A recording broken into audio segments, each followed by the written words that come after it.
Twilight could have been great if it wasn't a romance. Hi, I'm Joshua Hicks. Welcome to my author channel. I should start off by talking about the fact that I watched the first Twilight movie basically when it came out, so I was like 9 or whatever.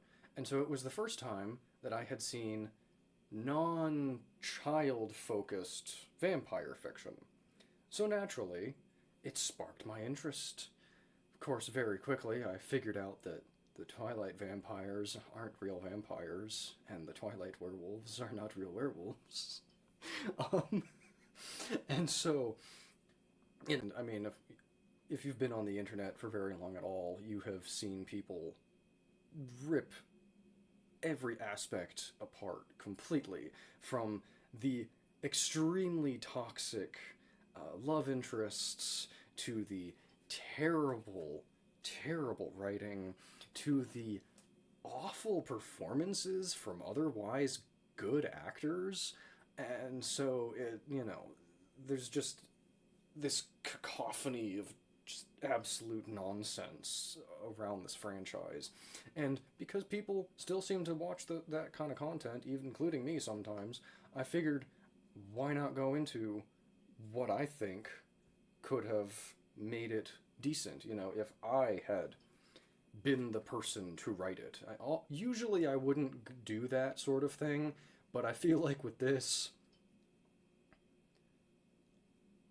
it's safe to say, like I would never dare try to have written Dune, or A Song of Ice and Fire, or First Law, those are things that creative genius was the only person who could have done that story justice. So, putting on my creative genius hat, let's try to fix this a little bit. So, first off, this is not a love story. We are not advertising this in the romance subgenres on Amazon. We are putting this in horror and thriller subgenres on Amazon, because that's what this story is. So, to start off, we have Bella Swan, might as well stick with the names, who, because she has no actual characterization in the movies, at least, I've not read the books, I'm not reading the books for a 30-minute video, or however long this ends up being. So you have this character who's not a character. So my Bella Swan is going to college in Seattle for botany, because Washington State, going there, and she brought a cacti, or she brought a little cactus plant with her. Yeah, cactus, because plural is cactus. She brought a cactus with her, so therefore she is going to school for botany, because that's the level of characterization that we're dealing with in the source material. So she goes. Dad can still be an officer, maybe in a town nearby, or he just works in the Seattle Police Department. Either way, she's going off to live with him, because it's near the university that she's going to. Then she goes to school, and she walks into... I think for this, it would make most sense, again, just from the movies and the videos dissecting the movies. She walks in because American college system, you have to have a bunch of electives that do absolutely nothing for you, even though you still have to pay for those classes. So she has to take an English course. And she goes in, and there's this professor, Edward Cullen, everybody. And, he looks way too young to be a professor, but he clearly has the credentials. And as the class goes on, this dude clearly has just this rich passion for Shakespeare, because there was some Shakespeare at one point, and like it was one of the only things that Edward ever seemingly was good at or had any interest in other than Bella, because again, no characterization. So yeah, he's an English professor at Seattle University, whatever. And, she just can't take her eyes off this guy. And he's giving her quite the look, too. And so, they end up chatting at some point. Maybe it's the first day of class, or maybe it's a few weeks into the semester. And, it's not leave me alone, but I'm going to be all up in your business. It's like, wow, hello. Come with me, my dear. This massive seduction begins taking place. And maybe there's, as the movie progresses or the book progresses, there's moments of lost time happening. Because as we move into things, Edward Cullen is not a love interest in my version. He is the vampire who's pulling a Dracula on this young college girl. And if you've read Dracula or know much about Dracula fiction, he's going to seduce and then slowly kill her. Here comes in Jacob, the Native American guy, who also goes to class. Maybe or maybe not they were friends, but they share a few classes together, and he starts getting suspicious, and he's weirded out, and he's like, this is a bad idea. But she's not listening. She can't listen, If we're in prose, we're really getting into the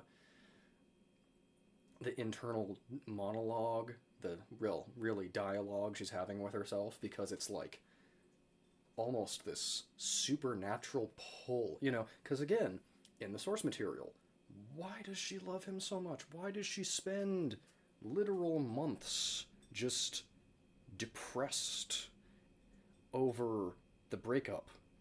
When he runs off to wherever, Italy, I think. But anyway, he disappears, and she's all like mega, not just like kind of upset, she's like suicidal for like a year or some crap like that. It's just like, why? Oh,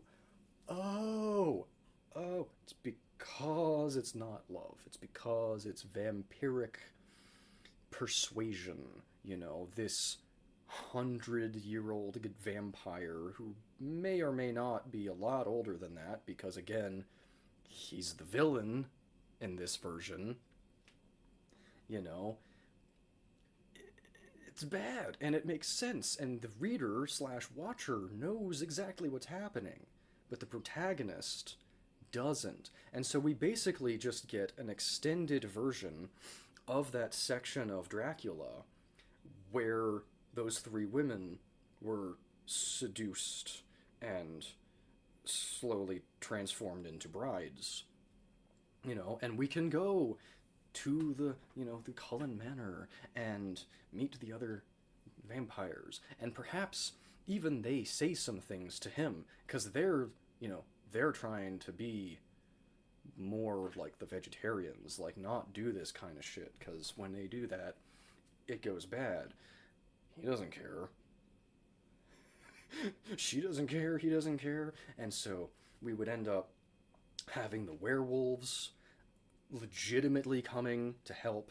We could keep with the whole idea of Jacob is also not a good guy. Maybe he still does the makes her kiss him thing, and then she ditches him too, because she could get away from the vampire and then get lulled into the werewolves and like the sequel and all the same kind of thing happening, but then she finds out, wow, he's just as toxic in different ways because he's also really possessive.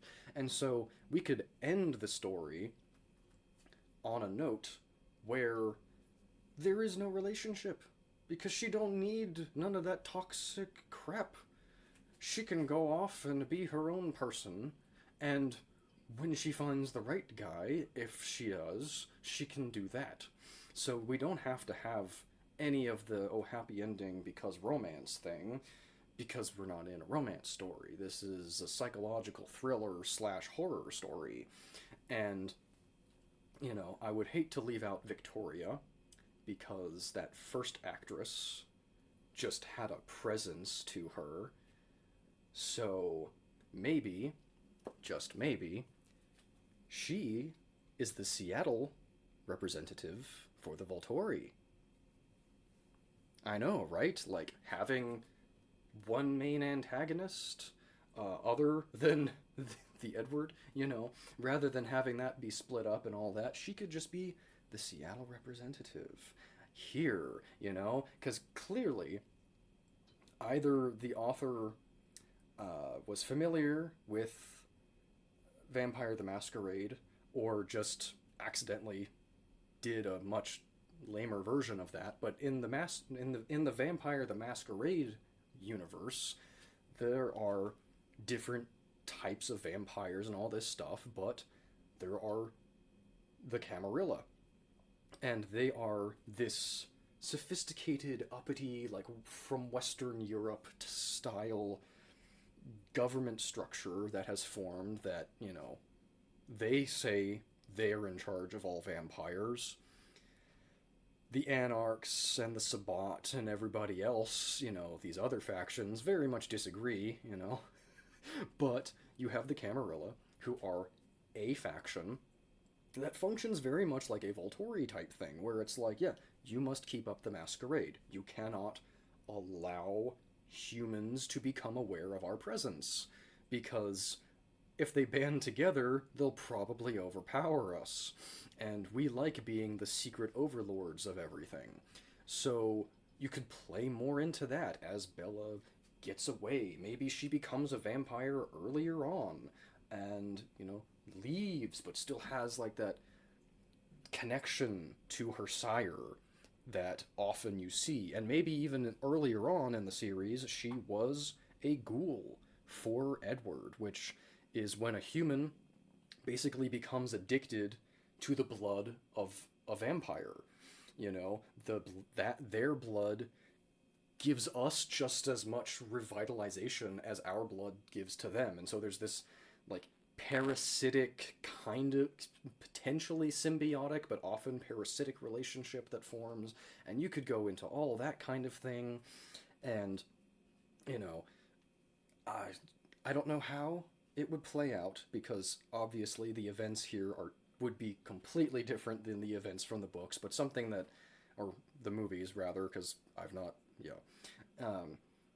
I've always had this scene in mind where, the werewolves are hunting the vampires. This is in the second movie, where the Cullens are no longer around, and Victoria's hunting for Bella. So for whatever reason, there's an animosity there. Maybe Bella's already a vampire, maybe she's not. But basically, she's in the woods, and she kills that one native guy during the hunting party, because everybody's looking for the bear or whatever animal is killing people in the woods. And I've always just loved the idea that Victoria kills Charlie, Bella's father, the only well-written character in the whole frickin' franchise. Well-written and well-acted somehow. Like, somehow that happened. Yeah, no, he dies. Probably in a later one, not in book, movie 2, book 2. But, like, she kills him and several others, and then runs into another group of these people hunting for them, and is literally there when in the group of people that go to Bella and inform her of what happened to her dad. And so she's looking at the woman that she knows did it. Now, of course, maybe because of my narrative, it would make more sense that it would be Edward that did that in a later book. So, But drama. Give us some drama. Like, of course I wrote it like this. I don't like romance fiction because, by definition, if you're going traditional romance, you have to have the happily ever after. That is part of the genre. You are, like, classifiably, if that's not what happens, you're not in a romance story. And so for me, as a grimdark, you know, aficionado, I guess, that's just really creatively destructive for me personally. So, again, like, clearly, I've not put enough thought into actually making this into, you know, the 4 books or the 4 movies or whatever.